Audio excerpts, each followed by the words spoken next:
Brothers, the voice crackled. This is Captain Torsian, 29th Company, Raven Guard.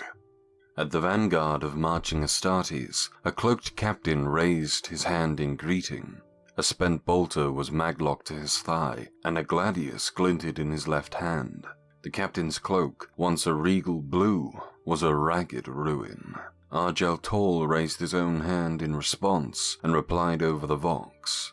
This is Argel Tal, Lord of the Garl Vorbrak, Word-Bearer's Legion. How goes the battle, brother? The Raven Guard leader laughed as he came closer. The traitorous dogs already flee the field, but they fight like bastards, each and every one of them. In Terra's name, it is a blessing to see you. Our Primarch has ordered us back for resupply, but Lord Corax is an unselfish man. He would not wish us to steal all the glory on this day of days.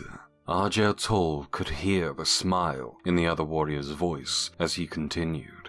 Good hunting down there, all of you. Glory to the Word-Bearers. Glory to the Emperor. The commander of the Garl Vorbrak didn't reply. The advancing Raven Guard were almost at the barricades. He felt his muscles bunching and twitching with sick need. Brother, asked Torsen. The captain's armor was an older Mark III Iron-class suit, blocky and heavy, almost primitive compared to the Maximus-class armor worn by the 17th Legion. What plans do you have for the assault? Argel Tal took a breath and prepared to speak damnation.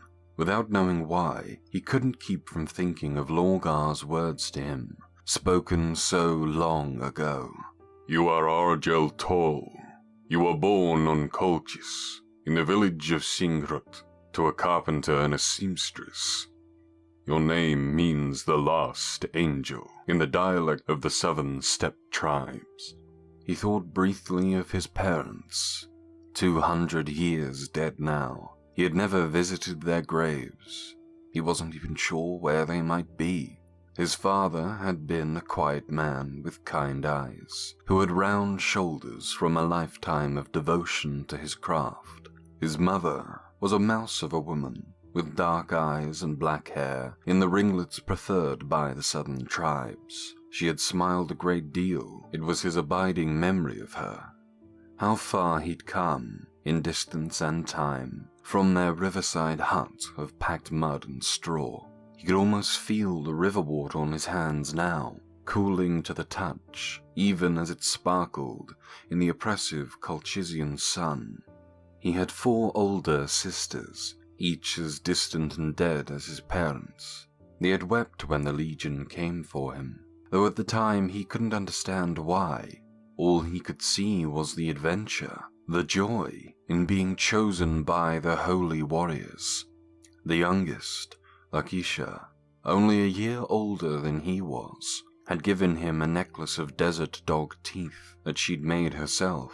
He felt it now, tied around his wrist, bound there each dawn upon rising and completing his meditations. The original string had long since rotted away, but he threaded the jackal teeth on a new cord with every passing few years.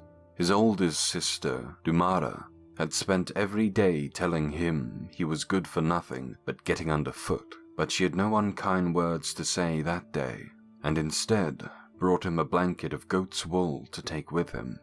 He will not require that, the massive grey warrior had declared in a machine voice. Dumara flinched back, clutching the blanket to her chest. Instead of offering it to the boy, she kissed his cheek instead. She was crying too. He remembered how her tears made his face wet, and he hoped the warrior didn't think it was he who'd been crying. He had to look brave, else the warrior might not choose him after all. What is the boy's name? The warrior demanded. His mother had surprised him with a question of her own. What is your name, warrior? Erebus. My name is Erebus. Thank you, Lord Erebus. This is my son, Argel Tal.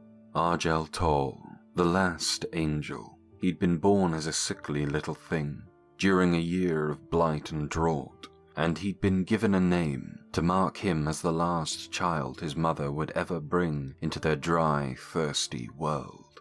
Forgive me, he whispered now. He hadn't meant to speak the words aloud. but didn't regret doing so. "Brother," Torsian's voice crackled. "Repeat, please." Argel Tal's grey eyes hardened to flint. "All word bearers," he said, "open fire."